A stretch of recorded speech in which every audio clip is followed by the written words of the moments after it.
各位财讯的观众朋友，大家好，我是谢金河，欢迎再度收看老谢开讲。今天的单元，我们特别邀请到中信金控董事会的秘书长高仁杰高秘书长来到我们节目现场。我相信在这一年当中啊，中信金控在业绩跟股价的表现呢，都受到大家高度的瞩目。在前11个月呢，它已经赚了683亿了，它 EPS 啊是3块4毛5。那么在金控业者当中，它排名第3，目前市值7839亿啊，我相信现在它在往8000亿的路上迈进，将来假以时日呢，有没有挑战1兆的可能？我想这个是大家可以好好去想象的事。财讯想和所有频道会员表达最深刻的谢意，因为有你的支持，才能让我们持续带来精彩的内容。当然还有很多观众留言赞助，以及帮影片按赞分享，这些都给我们非常非常大的鼓励。再次感谢所有支持我们的会员和观众，也欢迎大家加入频道会员，和我们一起追踪政经趋势，掌握投资脉动。那么国内的金融业呢，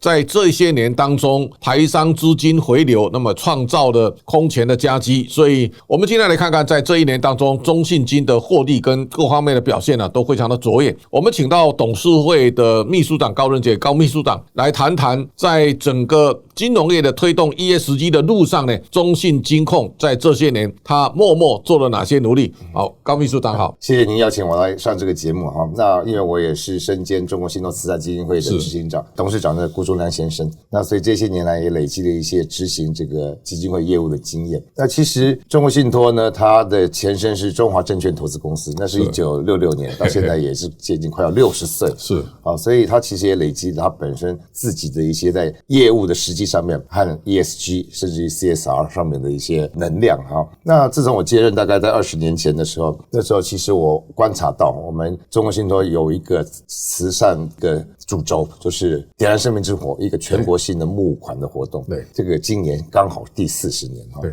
你看40年前，其实大概这个企业除了赚钱获利或者甚至于对股东交代之外，对于企业社会责任恐怕还没有那么一个新潮的一个想法。可是那时候在这个创办人顾连松先生就已经有这样起心动念，有这样一个作为。可我认为那时候呢，也是摸着石头过河。对，因为想的可能就是秉持一个原则，叫取之于社会，用之于社会。对，所以呢就发起这样的一个活动。发现这样的活动呢，那时候也没有什么 ATM 啊，或者分行数也没有那么多，所以大概都零星的在做。所以我们看那时候的募款的数目其实不多，而且募款之后最主要几乎100%都交给一些其他社福机构去执行，比方说家福基金会啦，或者捐给一些爱盲协会啦，或者是这个卢颜基金会啊，这些去执行。然后起了一个很大的一个转变，是大概是在20年前，辜忠良先生从美国读书回来以后，他成立了慈善基金会，是他把企业动能灌进去，发起了一些志工的一些活动，就是你来参与我们的志工的活动呢，我就给你志工价，我甚至给你一些志工的荣誉，然后穿上我们那个绿色中国信托慈善基金会的背心。忽然之间，在20年前的这个点燃生命之火的募款的数目，忽然间就暴增。我如果没有记错的话，大概成长了一倍以上。大概在15年前，辜忠良先生从日本回来的时候，他又要求我们这个慈善基金会的同仁说：“你们研究看看，我们如果都给一些这个社福机构来执行，也不是没有问题。可是大家要想说，你是金融机构，你自己本身有获利，你要来跟这个社会大众募款，到底目的是什么？那所以呢，不如我们自己来执行。如果社会大众认可的话，我们募款就募得到钱；如果不认可的话，等于是一个公投的结果。所以那个时候我们就开始推动一些专案，比方说就到现在一些爱结棒，就跟您刚才有提到，就跟棒球有关。我们就选择偏乡地区的棒球队，因为我们发现很多大人呢就把小朋友送到学校的球队去，学校呢除了带他们打球之外，生活起居的照顾，甚至课业的一些辅导，全部由教练员来做。可是没有资源，是我们就来选啊，你一定要符合超过1半以上是中低收入户、隔代教养，甚至于是这个单亲家庭的球队呢，我们就赞助你、资助你，给你一些执行的计划，甚至于我们培养你这些教练多一些经费，然后让你有好的这个照顾的品质。到目前为止呢，我们培养超过30位国手，甚至今年的我们打世界冠军台湾雄鹰有4位是来自于我们赞助的这个爱结帮的这个学校，所以呢这个成绩不可谓不好了哈。但我们从基层扎根这件事情，而且我们确实执行，到目前看起来是小有成绩。这个我要特别补充一下，其实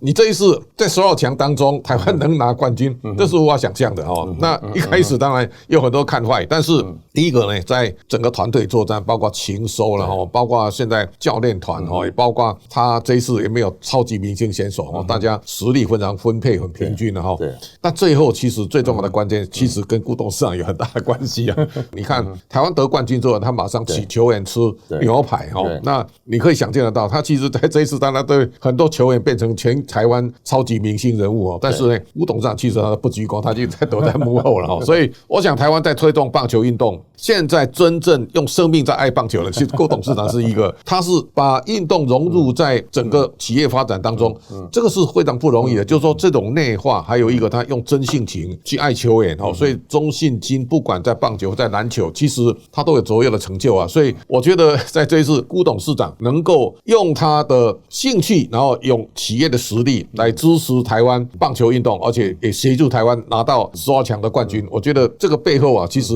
我们要肯定郭董事长哦，在这一个尽心尽力哦，其实是值得大家尊敬的哈。所以我想中信金在ESG当中啊，单这一项啊，其实得分就很高了哈。其他我相信在这些年当中，我看到非常多啊，连我去参加101登高比赛，我都看到陈国士啊穿着绿色背心嘛哈。对。中信慈善基金会也是赞助者啊，社会在各行各业里，就穿着绿背心参加赞助各项活动，其实非常多哈。所以这一点再请秘书长再跟我们来说明一下。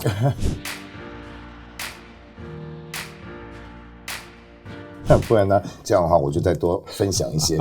其实这也是一个蛮偶然。你看10几年前那时候是我们的中国信托慈善基金会要执行这个刚刚讲到点燃生命之火这个善款的时候，我们到每个偏乡的学校去考察。那时候就到了这个南投的新街国小，问他们是不是有棒球队，他们有棒球队，那棒球队我们去看一下，结果发现他们棒球队的宿舍是睡在学校大礼堂的这个讲台上面，他每个人一个睡袋。那我想说，没有想到我们这个有心要打棒球这些孩子们，竟然连最起码的一个能够遮风避雨的场所都没有，所以就开始决定说，好，那我们开始资助这些需要这样子一些实质的和这些3餐上面的资助的这些孩子，所以开始了这样的一个活动。刚才您提到，他终身他最心念，他觉得棒球的精神是可以让小朋友培养他的领导能力、同理心、牺牲小我、完成大我。然后这个东西在日本，比方说甲子园有4000多队，他打过甲子园，到社会上递出他的履历的时候，上面写说打过甲子园什么球队，企业优先考虑。我想这个是现在我们大概可以看到，在中信金现在这种投入，你现在从棒球篮球也有嘛，对不对？篮球也有。那其他你看到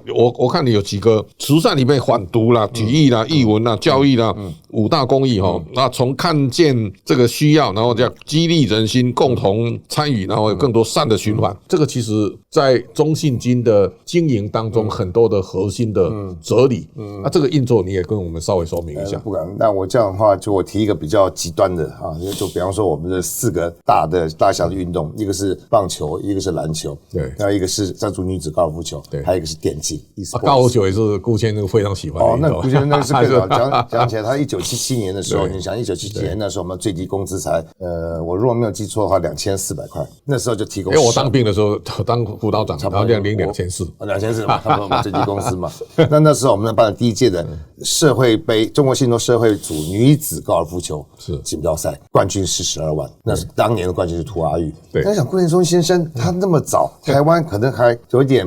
还在摸索中前进，不要说体育啦或者社会回馈，已经办女子高尔夫球赛，所以在那个时候开始就对于扶植女子高尔夫球不遗余力了。那可惜，其实你看韩国在20年前在全世界这个 Rolex Ranking 的排行里面，韩国7位，前10名有7个是韩国人，就是你企业投入，然后这个政府的法令给予支持，然后你给他一套一体成型的这样的一个球员培训的一个设计，很快就可以拉起来。很可惜呢，台湾就在这方面就比较欠缺一点。那我刚才提到是电竞，为什么这是电竞？因为电竞呢最主要的这个玩家呢，大概都是15岁到25岁，15岁到25岁在消费的能力上面其实是比较欠缺一点。对，那所以呢，其实很多企业有赞助的远见，甚至于就看到它的未来，因为它每次在线上线下动辄就是以1000万起跳，是看不到他们消费力在哪里。但是在未来10年后，他们应该就是消费的主力。那我们为什么来做这件事情？当然这也是也许是看到这一块。另外一个人说，希望我们把所有的我们赞助的运动项目的年龄层能够降低。唯一一个很难克服打电竞的这些最黄金时期的选手呢，是15岁到18岁。对，如果他15岁就是一个非常具有 skillful 的一个玩家的话，那他从几岁就要开始打，他可能从9岁、10岁、11岁，9岁、10岁、11岁功课在家里面写，可能都写不完的。你要在哪里打？就网咖嘛，在网咖我偷偷在棉被里面打，